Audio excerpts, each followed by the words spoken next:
এটা ক্যালক্স। এখন আমি এটা মধ্যে চুবাবো, তারপর কর্নফ্লাওয়ার দিব।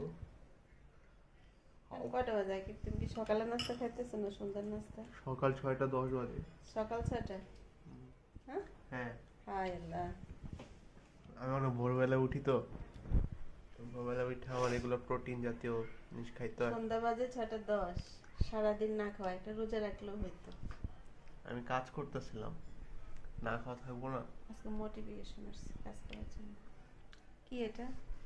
এটা আমি নিজেও জানি না কি, বাট যতটুকু বুঝতে পারতেছি এটা হচ্ছে বাঁধাকপি, ডিম, তারপর পেঁয়াজের কলি।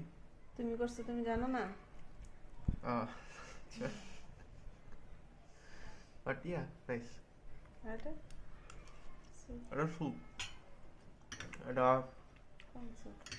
হচ্ছে গিয়ে ম্যাগি মশলা নিছিলাম, তো কিছু কর্ন কিনে আনছিলাম, কর্ন ফালা দিছি, তারপর একটু কর্নফ্লাওয়ার দিয়ে দিছি। আমি শিওর না এটা কেমন হচ্ছে, তারপর দেখি। হুম, মাশাল্লাহ, খুব ভালো হয়েছে। খুব ভালো। খুব ভালো। রন্ধন শিল্পী। হুম, আমি যাই রান্ধি তাই ভালো হয়। একদিন রেসিপিগুলো দেখাইবা, ঠিক আছে?